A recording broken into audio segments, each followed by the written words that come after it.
Good evening, নমস্কার। ত্রিপুরা লংলিপ। আমি আজকে যা বলবো একটু বাংলা কথাই বলবো। লাস্ট আমি ককবরক ভাষায়ও কথা বলবো, কারণ বাংলা ভাষায় বলছি এই কারণে যে আমাদের এনসি বাবু আর মেবার বাবু বেশিরভাগ বাংলা কথাই বলেন। ওরা, আমি দেখেছি ওদেরকে ভাষণ দিতে, বেশিরভাগ বাংলা কথাই ওরা ভাষণ দিতে পছন্দ করে, তাই আমি বাংলা ভাষায় বলবো। স্যার, আপনারা দেখুন যে আপনারা একবার ত্রিপুরা মথার সাথে যোগ হয়েছেন, তারপরে নাকি আপনারা বিচ্ছিন্ন হয়েছেন। কিন্তু স্যার দেখুন, আপনারা যাই করুন, আপনারা মিনিস্টার হয়েছেন আমাদের জন্য। আমরা কাজ করেছি বলেই, আজকে ফিল্ডে কাজ করেছি বলেই আপনারা মিনিস্টার হতে পেরেছেন। আমাদের মনকে দুঃখ দিয়ে আপনারা কখনো মিনিস্টার হতে পারবেন না। আমরা যদি কাজ করা ছেড়ে দিই তাহলে আপনারা শুধু জিরো পাবেন।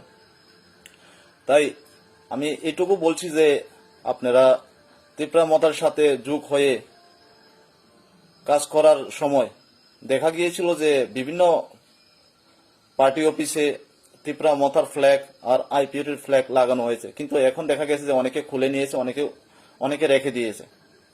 তখন মানুষের মধ্যে কাজ করার একটা অনুভূতি খুব আনন্দের মতো দেখা গিয়েছিল, কিন্তু এখন দেখা যাচ্ছে যে এমন বেশি মানুষের মধ্যে আনন্দ করে যে কাজ করার মনোভাবটা দেখা যাচ্ছে না। আর অনেকে তো কাজ করা সেরেও দিয়েছে।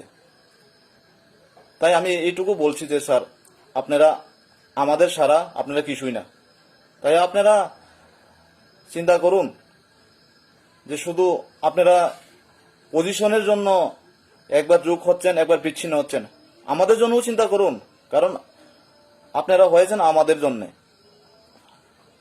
অনেকে তো যে আইপিএট ফ্ল্যাগের সাথে যে ত্রিপুরা মথার ফ্ল্যাগ লাগিয়েছিল সেটা এখনো খুলে নিচ্ছে না, কারণ সবাই আনন্দের মধ্যে একটা কাজ করার অনুভূতি ছিল।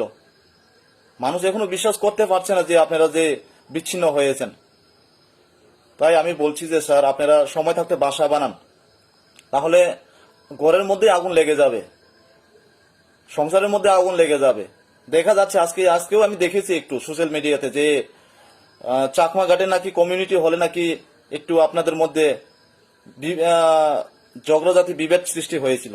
তাই আমি বলছি স্যার, সময় থাকতে বাসা করুন, আপনারা আবার ত্রিপুরা মথার সাথে যোগ হয়ে যান। তাহলে মানুষের মনে একটু কাজ করার যেটা কাজ করার ক্ষমতা সেটা বেড়ে আসবে। তাই আমি এইটুকু বলছি যে স্যার, আপনারা প্লিজ কাইন্ডলি একটু যদি আমার কথাটা যদি আপনারা সোশ্যাল মিডিয়াতে দেখে থাকুন তাহলে আপনারা এক হয়ে যান। আর আমাদের পাতালকন্যা ম্যাডাম, ওনাকে আমি স্যালুট দেব, কারণ উনি ত্রিপুরা মথার সাথে যোগ হয়েছেন। এই বলেই আমি আমার কথা এখানে শেষ করছি। নমস্কার।